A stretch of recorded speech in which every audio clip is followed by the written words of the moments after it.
I'm Eric Barnes with the Daily Memphian, and welcome to The Sidebar, a weekly show on the community, arts, culture, and more. Today we're talking with Quincy Morris, Executive Director of the Klondike Smokey City CDC, so stay with us for a conversation with Quincy. Thank you for being here.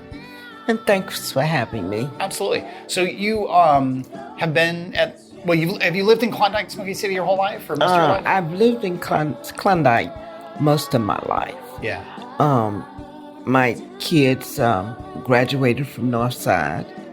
I have 4 that graduated from Northside. When I retired, I started working full-time at the Klondike Smokey City CDC. Okay. Since 96, we were talking, so almost 30 years Yeah. at the CDC.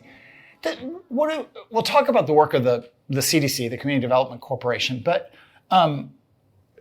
Klondike and Smokey City, 2 of the oldest Black neighborhoods in Memphis. Yes. What do people, and we'll talk about Northside and the redevelopment of Northside and all that, but just in general, what do people not know about Klondike or Smokey City that you want them to know? Well, I think people don't know that Klondike was the first African American community that was incorporated within the city of Memphis. Klondike was founded in 1899. It was first incorporated, and it was built for African American people for affordable housing. Oh, specifically with that goal in mind? Yeah, with that goal in mind. In 1899. Yeah. And what about Smokey City? Smokey City was founded before then, but it was not incorporated. And it was known for the smoke in the community. And it came from blacksmith shoeing their horses, and also from the factories that were in the community. Yeah. That's how Smokey City got its name. We lose, people talk about the Firestone plant, which in North Memphis, but kind of lose sight of how much industry was up in North Memphis. There's still some, but there was a huge amount. It was a huge amount of industry in North Memphis and along the Chelsea corridor. Yeah. You had a lot of industrial companies along the corridor of Chelsea. The name Klondike Smokey City Community Development Corporation, it combines those two. But are there rivalries between Klondike and Smokey? Are they kind of bugged that they have to be under the same umbrella, or no? Klondike and Smokey City was almost side by side. Yeah. And then the expressway came along and separated the 2 neighborhoods. And our community has always had political activists. And our board went to talk to our council representatives because they were doing economic development all around Klondike and Smokey City. And we went to talk to our council people. And this was in between 2000 and 2009. And we talked to them. And they said that there was a community that was underrepresented with community organizations. And if we brought Smokey City up under our umbrella, because then we was just a Klondike Neighborhood Association and CDC. Yeah. And if we brought them up under our umbrella, they will build us a new building.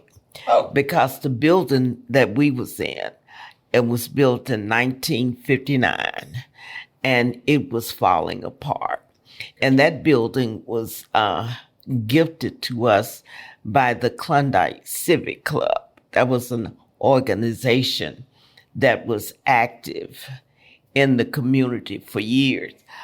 So we organized the Smokey City residents and brought them up under our umbrella.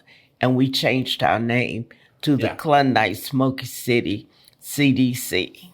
That's how we did that. And the community development, there's lots of, people know the Fraser Community Development Corporation, There's one, the U of M, there's one, I think, in that area. Right. There's a bunch of different ones. Right. The Works Yes. is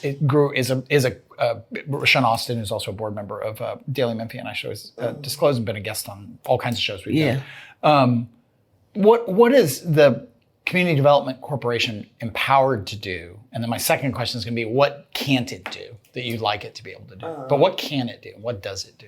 What we are empowered to do is organize the community.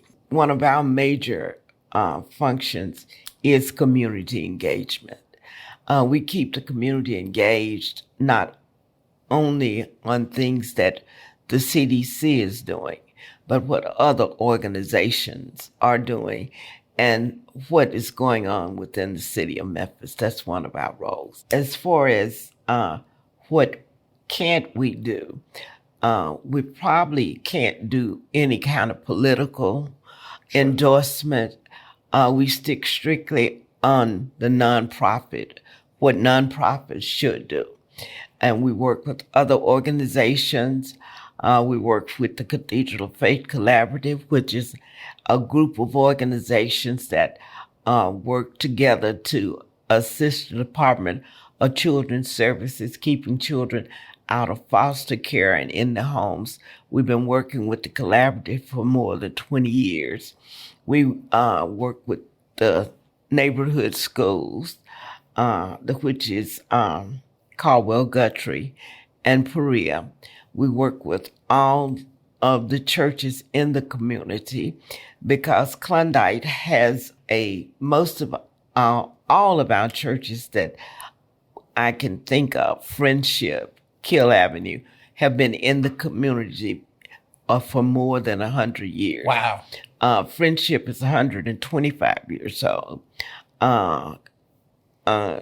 Kill Avenue, we just did a community fest with Kill Avenue celebrating their 110-year anniversary. Greater Payne Chapel has been in the community for 100 years. So those are things that people might not be aware of about some of the things, some of the assets that Klondike has. And so the CDC is kind of glue among them, right? I mean, there's not, you don't have a big bucket of money that the government gets. And a CDC is kind of it's a nonprofit, but it's kind of quasi-governmental. Right. It's not a governmental organization. We are nonprofit, and we do accept donations. Because we don't get a lot of funds from the government or the city. So we survive by contributions, and if we are chosen from certain grants, because we apply for everything, but you don't get everything. And it doesn't work that way. And in this atmosphere, grants are far and few. Yeah. Let me do this. Let me do a little housekeeping. I want to come back and talk about the 150 lots that you got from the land bank and some other things. We'll talk about some events you have coming up. But let me pause for a second, just do a little bit of housekeeping. We're here with Quincy Morris. She's executive director of the Klondike Smokey City CDC. I'm Eric Barnes, and this is The Sidebar. It airs on WYXR 91.7 every Thursday at 11:30. Focused on the community, arts, culture, everything in between. It's not just a radio show, though. It's one of many weekly podcasts we do at the Daily Memphian, including our daily morning podcast, the AMDM, which is hosted by Mary Casciola as well as Natalie Van Gundy, who produces all our podcasts. We also have the Memphis Grizzlies podcast, which is ramping back up as we get back into Grizzlies season. And we have our food podcast, Sound Bites, which airs on WYXR every Thursday at 11, right before the sidebar. We also produce the podcast version of Behind the Headlines, the TV show we produce with the good folks over at WKNO every week. All of our podcasts are on the Daily Memphian site, as well as iTunes, Spotify, YouTube, wherever you get your podcasts. You can also get the WYXR shows. That's the Sidebar, the show, and Soundbites at WYXR.org or on the WYXR app. It includes all of WYXR shows, talk, music, all of them, archives of those shows. If you're not a supporter of WYXR, it is nonprofit, listener-supported radio, so consider becoming a member. You get all kinds of benefits, all kinds of swag. You can also just do a one-off donation on the site or the app. And if you're not a paid subscriber to the Daily Memphian, do consider becoming one. We are a nonprofit, one of the largest local news nonprofits in the country and the largest newsroom in Memphis.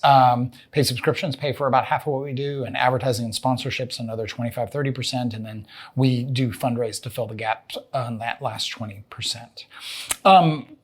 Coming up soon on the sidebar, Dr. Lisa Beasley, sorry, I almost pronounced that wrong, from UTHSC, as well as a show on the Jazz Pop-Up series that's coming soon, I think late this month or into next month. We recently had shows with Cindy Yonker from Buckman Center for Performing Arts, as well as Park Kennedy, the new head of GPAC. I mentioned Behind the Headlines, and coming up this week, we've got Mayor Paul Young. No idea what we'll talk to Mayor Paul Young about, but we'll figure something out. And we recently had John Zena, who's kind of the infrastructure czar for the city of Memphis, has been involved with city and infrastructure and all that, public works, and so on in the city, for many, many years, city and county, actually, for many years.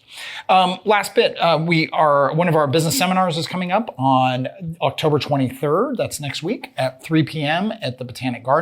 We've got just kind of an overview of all kinds of developments, new, and underway and planned in the city. That'll include Todd Richardson from Crosstown, the folks from Connect, who own a bunch of cool, interesting little shops in stores, restaurants, bar, etc., in the medical district, Edge District area. Chandel Ryan, head of Downtown Memphis Commission, and Pastor Turner, J. Lawrence Turner from Mississippi Boulevard Church, talking about their ambitious $300 million plans for all kinds of development on their big footprint just off of, in Midtown, just off of the medical district. So that's, again, is October 23rd, Developing Memphis. That's at 3 p.m.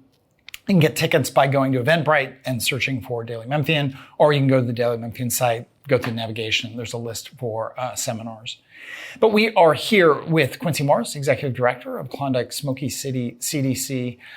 Talk about, I don't know if it was, my sense of time is meaningless these days, but it was in the last few years that you all got 150 lots from the Shelby County Land Bank. These are properties, I'll do a poor job explaining this, but the land bank is kind of the owner of last resort for the county when a property, no one's paying taxes on it, no one's coming to really kind of buy it out of hawk, or, it's just kind of, and often these properties end up blighted. Shelby County Land Bank has thousands of properties like this. The CDC got possession of 150 lands. What did that take to get possession of those, and what are you doing with those lots?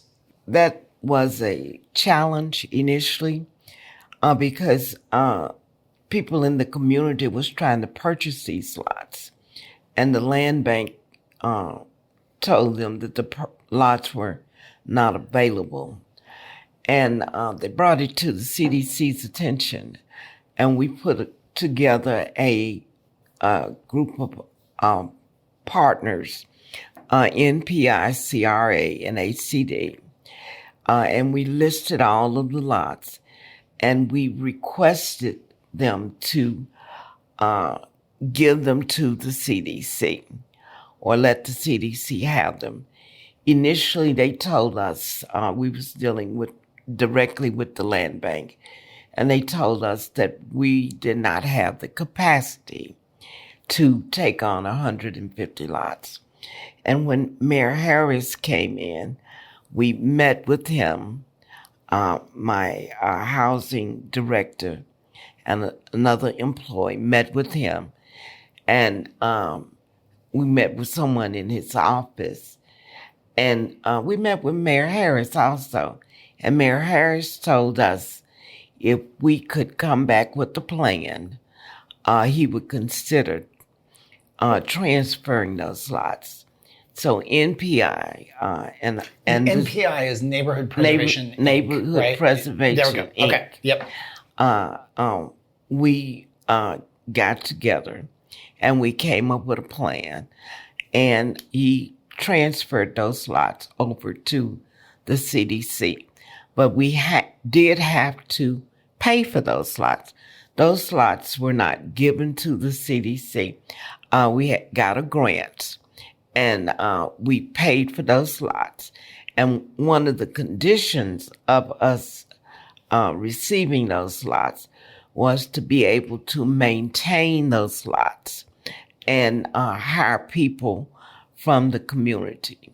So we have a lawn maintenance crew, a lawn maintenance division of the CDC. And not only do we maintain the 150 lots, we maintain a total of maybe 320 lots. Wow. And we keep them cut. And when we initially got these lots, they were in horrible condition. It was a lot of overgrowth in the community. And when the city and county used to cut the lots, they just cut them, whack them. Yeah. And we got our lawn maintenance crew cut them just like your lawn. Yeah. Because that's one of the criteria that we have. And we clean all of the properties to the property line. And our residents can sit on the porch and see from street to street, which had never happened. Also, it cut out some of the drug activity. Yeah. Because if there's overgrowth, it just creates havens for bad activity. Bad activity. Yeah. So we, and on the abandoned houses that we obtained, we boarded them up with decorative boards so they would look better. Yeah. And we keep them boarded up, and we keep all of the properties that we are in possession of. Yeah. We keep them clean. And are you trying to sell them if you can, or just you want to hang on to them? Eventually, we're working with the Works, and it's a Klondike partnership. We're working with the Works and Urban Renaissance Partners. Yeah. And we're coming up with a development plan so we can develop the lots. Yeah. Some of the houses we did renovations on, and we renovated about 11. That's a lot. And we have them rented for rental property. Okay. And we have one that's coming up to be rented soon. And we are in the process. We became a CHODO last year. What's that? A certified housing development organization. Oh, okay. Certified by the city of Memphis. Yeah. And we have a property at 936 Olympic that was owned by one of the founders of the CDC. When she passed away, we purchased that house, and we're in the process of renovating it for sale. Yeah. And I think it'll be ready to go on the market by the end of November.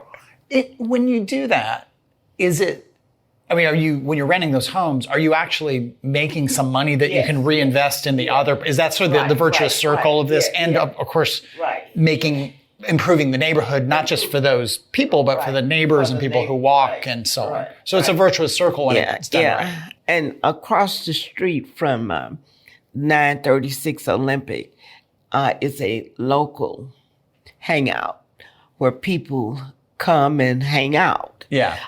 They have been doing this for more than 30 years. And we asked them, would they like a park? Because we own 2 of the vacant lots that we acquired from the city. And they said they wanted a park. So we're in the process of making the park so they no longer can hang out on the curb and in the street. Now they have a park where they can sit and hang out. And if they want to cook, we're going to have a spot for barbecue. And we have another lot next to that we're going to convert into a community garden. It's funny how, so many of these things seem simple, but it's obviously a huge amount of work. Oh, yeah. Right? Yeah. It's an uphill battle, Yes. it sounds like, to get these really what feel like common sense things done. Yeah. Yeah. And the people in the neighborhood, they want this, so they help us do the park. Yeah. And they're going to help us with the community garden. We have another community garden on Alma Street that the community works in. But we're going to create another space for them to work and to have food. And so did you also form a land trust to own these, or is that a partnership with That's a partnership with the Klondike Community Land Trust? Yeah, the land trust is a partnership with the CDC. And two of the houses that we renovated for sale were land trust houses. And we renovated those houses and we sold them to people who once lived in the neighborhood that wanted to come back and, that's great. and stay. And that's what we intend to do with 936 Olympic when we sell it. Sell it to somebody that wants to come and live in Klondike and help make a difference in the neighborhood. Yeah.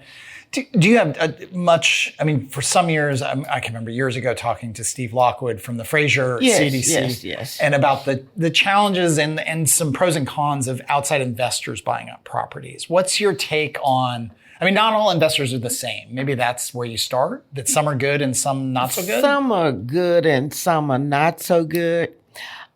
We tried to, when we got the 150 lots, our goal was to maintain the community and to prevent gentrification. And our partnership with the Works and moving Klondike forward, that's one of the number one things that we're going to keep housing affordable. Yeah. And the residents stay there will have a permanent resident, and we will not move people out. Yeah. That was one of the goals. I should highlight that over on Behind the Headlines, and you can get the episode at Daily Memphian or on the WKNO site, or go to YouTube and search for Behind the Headlines. We had Rashawn Austin from The Works and Amy from United Housing, and I apologize that I forgot the third guest, but we talked about this for the really hard work of doing affordable housing and all the challenges around labor and cost and just all the impediments. It's amazing that you've gotten that many done, because somebody might listen and think, well, that 10 houses, that's a fist fight. It's the hurdles and the impediments and the money and all of that. So, and one of the impediments is finding a good contractor. Yeah. A reliable contractor. Because you have some contractors that do not do the standard of work, the quality of work that we expect, the CDC expect. Because we, in our housing, I tell my housing director, if I wouldn't live in it, then we're not going to. Yeah, that's what you want. I mean, that's our goal. If we need to be able to go and renovate these houses, and it needs to be a place where we would stay. If we wouldn't stay, then we don't need to be, the standard. We don't need to be doing it. Did you all get a TIF, or you guys are pursuing a TIF for a tax increment financing district? I believe it's Klondike did get a TIF. Yeah, okay. We did get a TIF with the partnership that we have. We did get a TIF, and eventually we will get some funds. Get some of that incremental growth in the property taxes that come back. I think it takes 5 years for growth to actually start coming in. Yeah. But we did get Klondike did get a TIF. One of the best examples, I think one of the examples I use of TIFs, of successful ones, is the one in the University of Memphis area, where they were able to get a TIF, and then as people invested along, for instance, Highland Row, tax increases and taxes, property tax revenue increase, that went to the TIF to fund further. So sort of the street beautification and all that sort of virtuous circle. Cleveland just got Cleveland Street Corridor, and Midtown just got one established. So they're not new, they're not tax handouts. They're just a way of saying, hey, we want to reserve some of that tax growth to continue to reinvest in our community. In the community. Yes. With just a minute or a couple minutes left here, you mentioned your kids graduated from Northside High. You must be and they must be really excited about what's going on at Northside. Yes, I think everybody is excited about what's going on in Northside. Years ago, Studio Gang came in and did a group of meetings with people in different segments of the community, the religious segments, the alumni, and the neighbors. And we came up with a plan for Northside. And that was years ago. And I think interest in that plan grew. Yeah. And that is what the current Northside plan started from. Yeah. And I think it's a good project. Yeah. It's something that the CDC has been involved in. And because we work closely with the works and the things that they are doing in Klondike. Talk about, when Northside closed, and, the city, I guess the city-county school system is in the middle of assessing a whole lot of buildings all over the county. There are many that are in great deal. Laura Tessino on our staff has written extensively about this and the need of repairs, schools that are maybe half full or less. Patterns of where people live have changed. And so a bunch of facilities are going to close. And that probably makes a ton of sense, right? Maybe not every decision will be the right one, but it makes sense because the system can't afford it. But talk about the impact when Northside closed, both psychologically and practically. Like we were talking about a vacant house lot and the trouble that can create. Well, now you've got a whole campus that was empty for many years. What does that do to a community? I think it has an effect on the community because you losing a staple in the community. Our community has been affected greatly by the closing of Northside. The ASD system. Yeah, the Achievement School District came in. The Achievement School came in. Did not perform as expected. And they did not perform as expected. Closed our elementary school, Klondike, and closed Humes. Yeah. And that had a tremendous effect on the community because if you don't have a school in the neighborhood, people don't want to move into the neighborhood. And since that time, Perea, which was there all along as a preschool, has grown into academy. I think it goes from preschool to 5 and eventually it's going to go to 8. So Perea has been a staple in the community. In Smokey City, the school across the street has been there for a while, and it was an ASD school. Now it is a STEM school. Yeah. And it's growing. Yeah. So now that the schools are performing or growing, and Humes just got new ballet. New ballet's trying to go into Humes and do something there. That's right. So, new ballet turning Humes into a performing arts school. Yeah. Will have a great impact on the school. In addition, with Northside opening, with more academy in there, and different other organizations in Northside will have a great impact on the community. That's great. And we'll leave it there. Except every time I do this interview with people, I always ask what the first concert they ever went to, the first musical concert.